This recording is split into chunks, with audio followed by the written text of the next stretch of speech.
Olá, amigos e amigas de Carta Capital. Para quem não me conhece, eu sou Getúlio Xavier, editor do site de Carta. Estou aqui hoje para conversar com o deputado estadual do Paraná, Requião Filho, recém-filiado ao PDT e que nos últimos dias tem aparecido aí como uma das candidaturas competitivas para o governo do estado em 2026. Quero nessa conversa falar disso tudo e mais um pouco, mas antes gostaria de dar as boas-vindas e agradecer a disponibilidade do deputado em conversar com Carta Capital. Muito obrigado por topar essa entrevista e é sempre uma honra conversar contigo, deputado.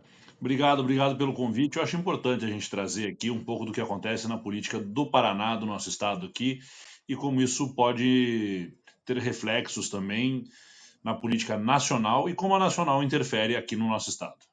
Perfeito, deputado. Eu, como curitibano, como paranaense, também acho muito importante tratarmos desses assuntos. A gente sabe que o Estado tem sido usado aí pela direita, por exemplo, para experimentos que depois são replicados em outros estados. Vide a educação aqui no Paraná, foi a primeira a privatizar escolas na gestão de Ratinho Júnior, e agora a gente vê esse projeto emplacando lá em São Paulo, no estado, agora no município, outros estados também tentando replicar algo que saiu aqui do Paraná, do secretário, na época, Renato Feder, continuado agora com o secretário Rony Miranda. Então, é mais do que importante falarmos aí do nosso estado, né, deputado? É muito importante. Você botou o Paraná como um laboratório. E é isso. E é um laboratório porque a imprensa local aqui, ela se cala. E é um laboratório porque a Assembleia, aqui é onde eu estou, é uma casa de leis, é um poder muito fraco.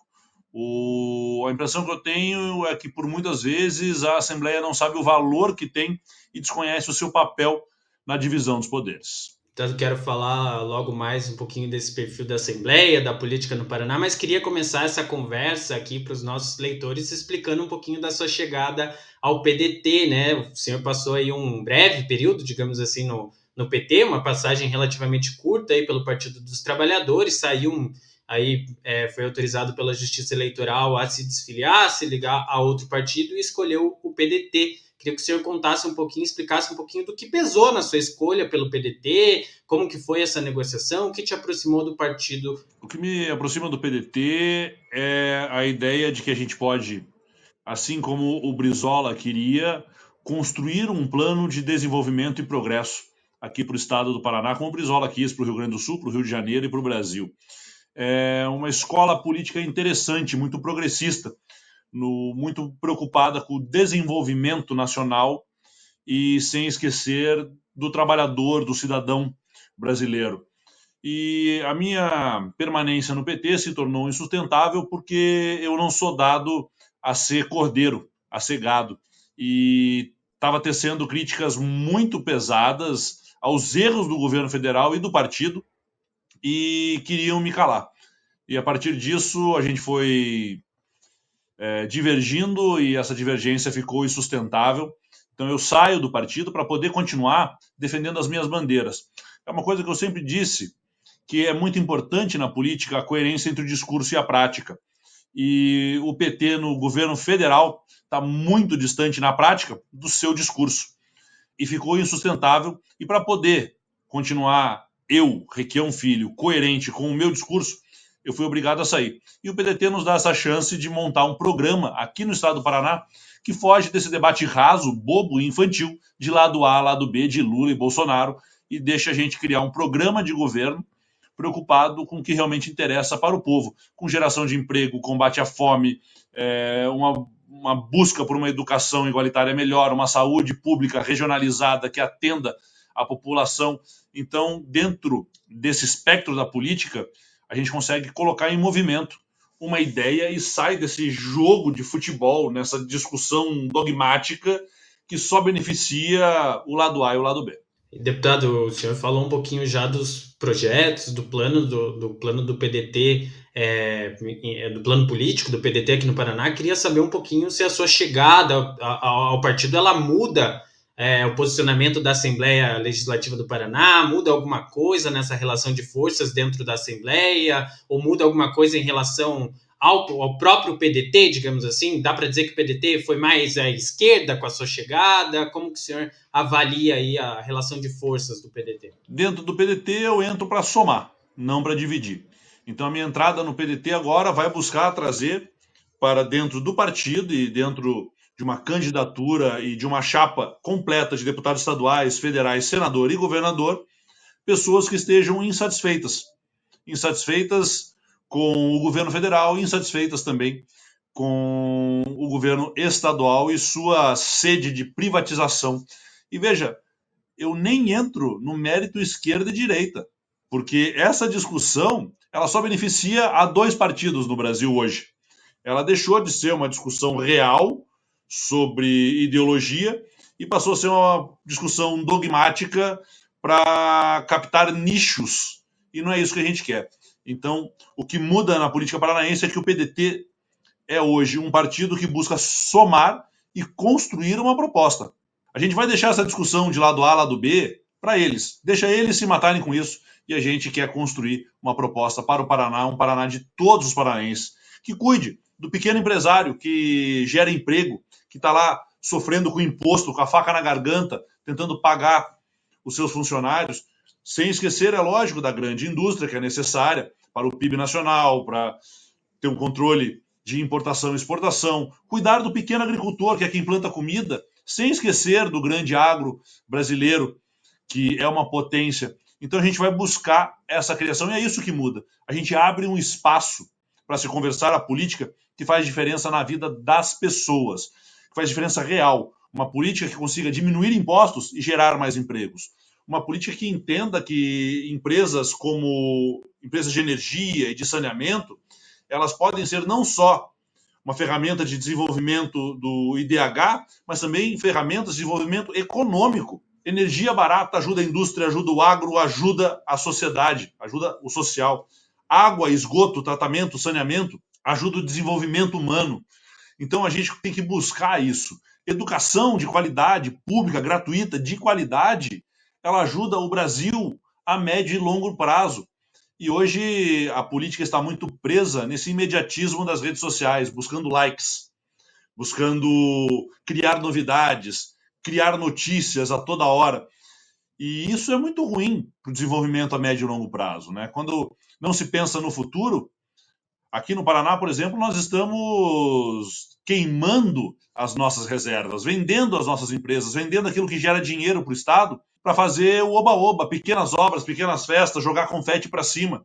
E não fazemos nada de estrutural no Estado. Isso a gente quer buscar essa retomada de um Paraná que é modelo, um Paraná que foi exemplo para o Brasil. Deputado, antes de falar especificamente das questões paranaenses, queria só abordar mais uma questão em relação à política nacional. O senhor citou aí os debates entre direita e esquerda. Jornalisticamente, a gente considera inevitável passar por essas questões, porque também são perguntas que o povo brasileiro acaba se fazendo ao tratar de política.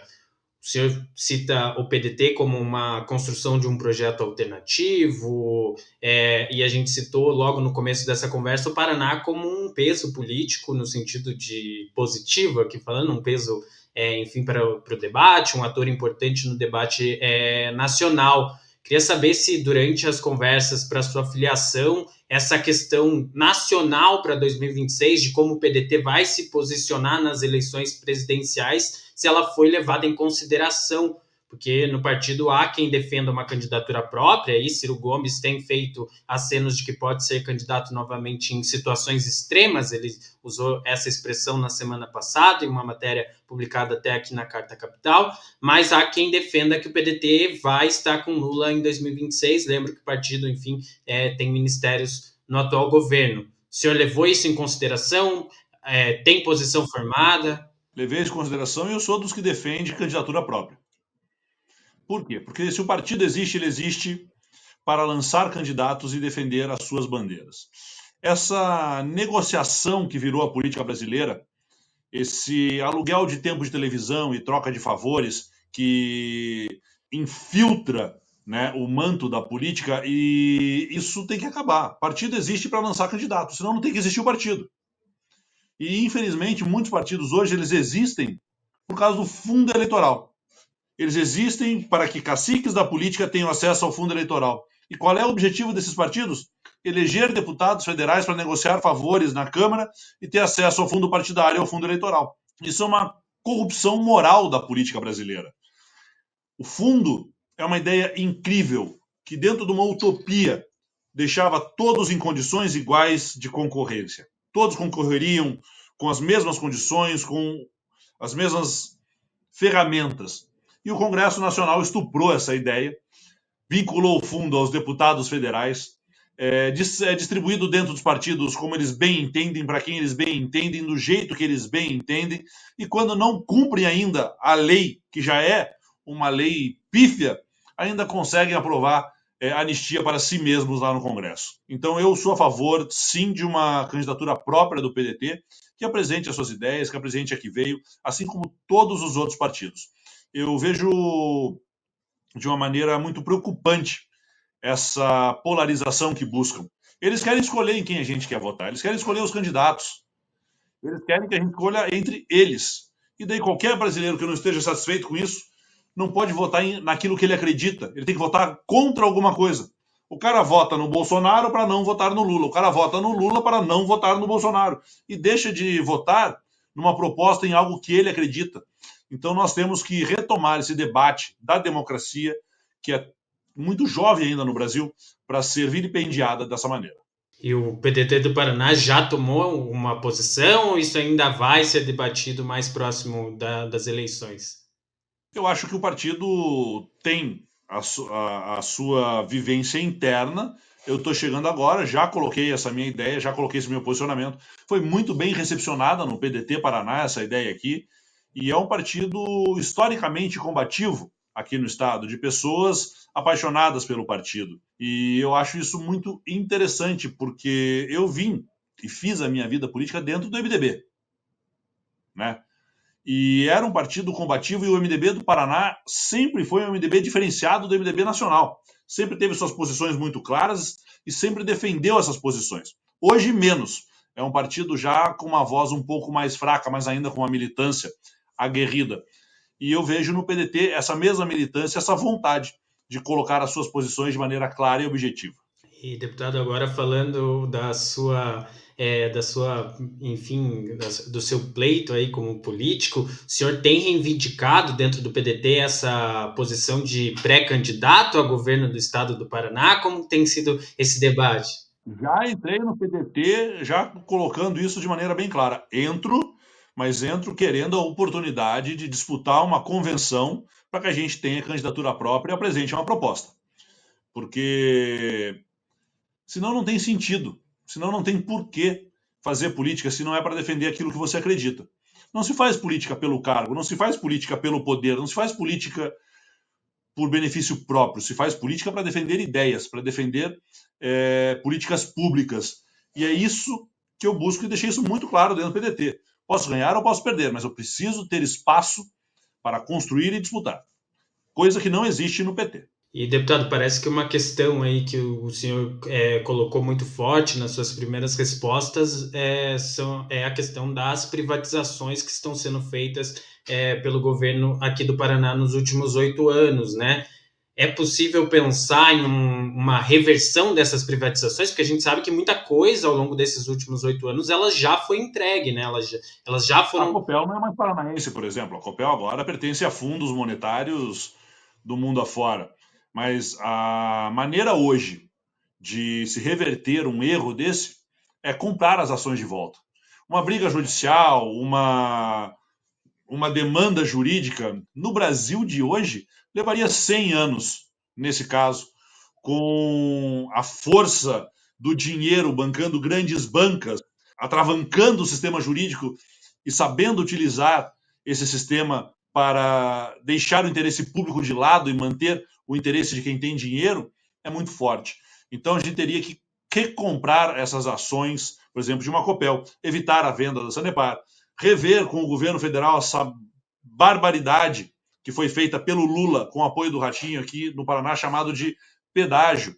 O pedágio é um roubo. As empresas que operam o pedágio, que vão receber os próximos lotes, são empresas que estavam envolvidas na corrupção do pedágio passado. A mesma empresa que afirmou que se disse corrupta, devolveu o dinheiro, vai tocar o pedágio novamente aqui no Paraná. Será que essa empresa mudou da noite para o dia? De repente ela virou uma empresa de santos, de beatos, que vão prezar pelo interesse público? É a mesma empresa, é a mesma gente com os mesmos interesses. Então, são batalhas a serem tidas que precisam ser levadas à população. O clamor público seria muito interessante nesse momento. Mas aí a imprensa brasileira como um todo falha, porque a imprensa brasileira também está cooptada nessa discussão boba de lado A e lado B, e a gente deixa de poder debater com a população, com a sociedade civil, aquilo que realmente importa. Deputado, o atual governador do estado se coloca como um pré-candidato à presidência da República em 2026 e usa os dados do seu governo do estado nos últimos 8 anos como plataforma política. Ele tem citado, por exemplo, números de educação que colocam o Paraná como líder do IDEB, coloca essa questão das privatizações, que a gente sabe que tem aí uma aderência em parte da população, enfim, tem usado os últimos meses, principalmente, para dar início aí à sua campanha eleitoral para 2026. Na minha opinião, Getúlio, esses números são falsos. Mas como é que você fala isso, Requião? São números oficiais. O IDEB do Paraná, ele é maquiado. Alunos que deveriam ter sido reprovados são aprovados em conselho de classe. Alunos que não têm chance são retirados das listas de chamada para não derrubar a nota do IDEB das escolas e depois são aprovados numa prova de recuperação que é uma verdadeira vergonha. Os alunos galgam os anos dentro do ensino público paranaense, muitas vezes com analfabetismo gritante. Não chega nem a ser uma pessoa que consiga ler e interpretar um texto. Ele mal consegue fazer contas e vai passando, porque é proibido reprovar alunos aqui. Pressão de diretores, pressão de chefe de núcleos, pressão da Secretaria de Educação. Tem professor que é obrigado a preencher plataformas digitais para os alunos. O problema é que a classe dos professores do Paraná hoje ela anda muito desacreditada, ela perdeu um pouco da esperança. Quando a gente chama esses professores para fazer as denúncias, para levar isso à frente, eles têm medo de fazer isso, porque não acreditam mais nem na Justiça, nem no Ministério Público. Parece que aqui no Paraná não há uma separação dos poderes, há uma conurbação ou até mesmo uma suruba entre os poderes aqui, porque o interesse público foi deixado de lado. Os números do Paraná, eles são muito bem trabalhados dessa forma, sem o devido questionamento. E quando nós questionamos, o espaço para levar isso ao público é muito pequeno. Deputado, então acha que, por exemplo, essa empreitada de Ratinho rumo ao Planalto, aí ela pode ruir quando for confrontado esses números? Como que o senhor vê a candidatura dele? Ela tem apelo, de certa forma? Tem alguma chance? Eu adoraria ver o Ratinho candidato a presidente da República. Seria interessantíssimo saber a opinião do meu governador sobre qualquer coisa.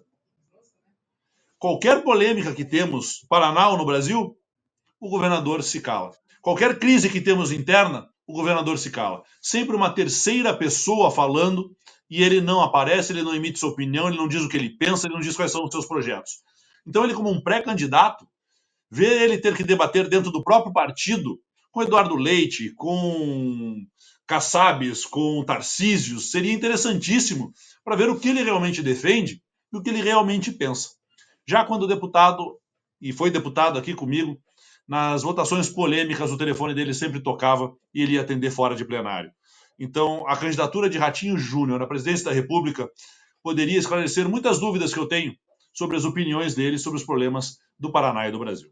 Queria falar agora, deputado, sobre a recente pesquisa que saiu, Paraná Pesquisas, que mostra a sua candidatura como uma das candidaturas competitivas aqui no estado, né? O senhor está ali em torno de 20% das intenções de voto nesse levantamento, aparece brigando pela liderança no cenário que o ex-juiz Sérgio Moro, hoje senador pela União Brasil, não é citado. Quando ele aparece na liderança ali com seus 40% de intenções de voto.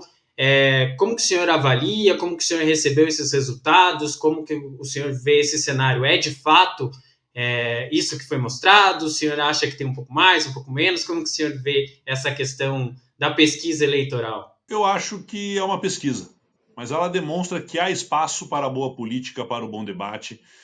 Mostra que aqui no Paraná apesar do Estado ser pintado como um Estado extremista, mostra que as pessoas aqui são dispostas a discutir política de verdade, a discutir além do bate-boca, além da passação de pano para o lado A ou para o lado B.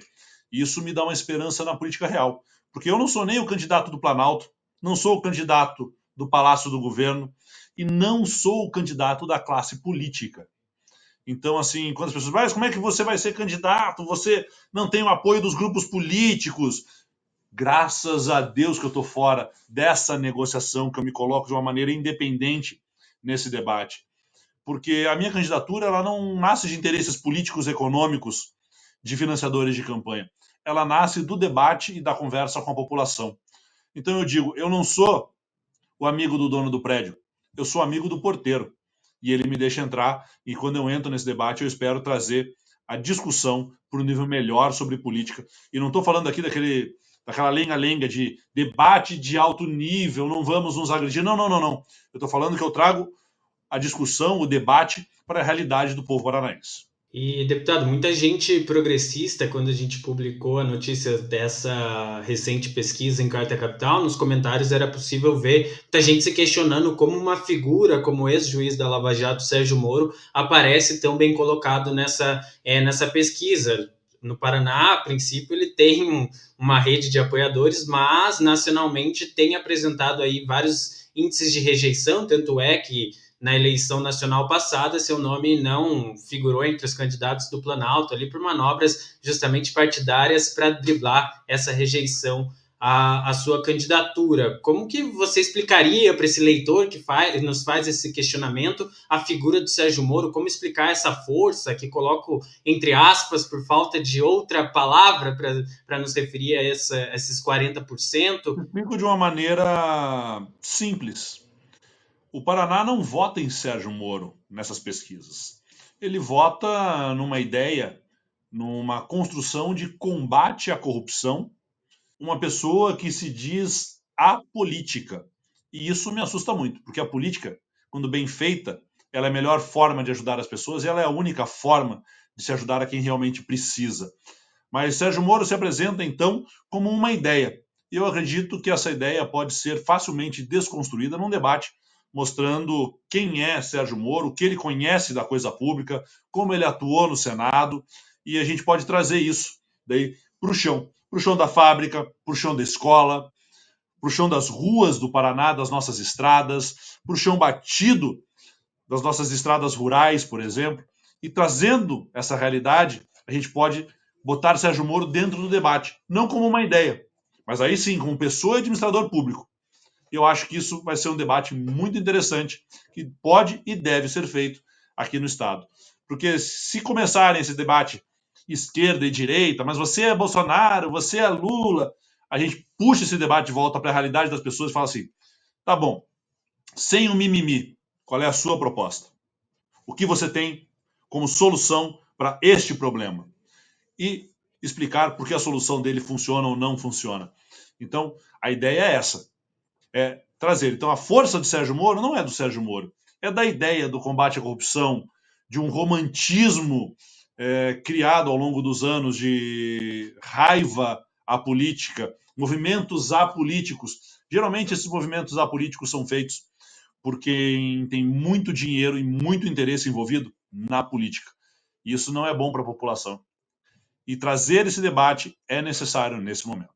Deputado, dentro dessa lógica, conversei com alguns analistas políticos aqui do Paraná ao longo dos últimos dias, em especial desde que essa pesquisa foi publicada, sobre essa posição, enfim, do Sérgio Moro figurando ali na liderança. Alguns me apontaram, por exemplo, que de uma possibilidade de aliança entre Moro, Ratinho e Bolsonaro. A gente sabe que eles estão meio brigados aí nos últimos anos, né, desde que o ex-juiz saiu do governo. Essa aliança ela não pode formar aí uma coisa política capaz de engrenar? Como que o senhor vê essa união entre essa frente ampla da direita, digamos assim? Seria a união assim que mostra que esse povo não tem bandeira política, não tem ideologia, não tem nenhum projeto a não ser o projeto de poder e impunidade. Porque seria uma união de todos os desinteresses públicos de um lado só. Então seria uma corja, não seria uma frente política. E eu acho que o paranaense veria isso com muita clareza. E a política aceita tudo, menos o traidor e a traição, né? E isso seria uma traição a todos os paranaenses. E eles veriam, né, essa cortina de fumaça sendo criada e ficaria muito claro que o interesse é econômico, o interesse é pessoal, o interesse é pelo poder, não um projeto de Paraná. E, deputado, para a gente fechar, queria te fazer uma pergunta aqui agora sobre as suas alianças para 2026. A gente sabe que no segundo turno, muitas vezes o debate cai para essa coisa que o senhor quer evitar, de esquerda e direita, algo mais polarizado, justamente por ter duas figuras. É possível falar em uma aliança com o PT em um eventual segundo turno seu contra Sérgio Moro, ou essas pontes foram quebradas, foram demolidas na sua última passagem pelo partido? Como que o senhor vê essa questão? Há um caminho aberto? O senhor conversaria? Eu tenho certeza que num segundo turno entre eu e o Sérgio Moro, as pessoas vão escolher entre um projeto de Estado que busque uma educação pública gratuita de qualidade, que busque uma saúde pública que funcione de maneira transparente. Vão ter que escolher quem tem um projeto para diminuir imposto, para gerar emprego, e vão ter que escolher quem está preocupado com as pessoas e quem está preocupado com o poder. Isso vai definir de uma maneira muito clara de que lado estão os partidos, de que lado estão as pessoas. Você fala de pontes com o PT.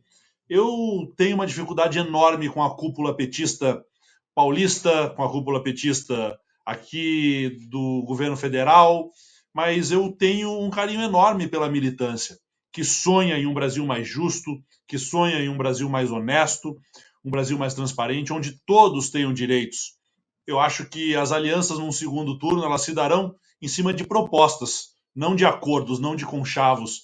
E se eles quiserem vir para construir esse tipo de Paraná, serão muito bem-vindos. Se quiserem trocar por cargos, se quiserem trocar por favores, estarão batendo na porta errada. Deputado, gostaria de te agradecer mais uma vez pela disposição em conversar com Carta Capital. Passamos aí por diversos assuntos, o tempo, enfim, poderíamos nos alongar aqui por horas, discutindo mais detalhes de ideias para o Paraná, de futuro para o Brasil também, mas para esse primeiro momento, para essa primeira conversa aqui, é tudo muito positivo, como falamos, é muito bom sempre tratar de política paranaense, colocar ela com a sua devida importância no cenário nacional. Então, queria te agradecer e deixar as portas de Carta Capital sempre abertas ao senhor. Obrigado, Getúlio. Obrigado à Carta Capital.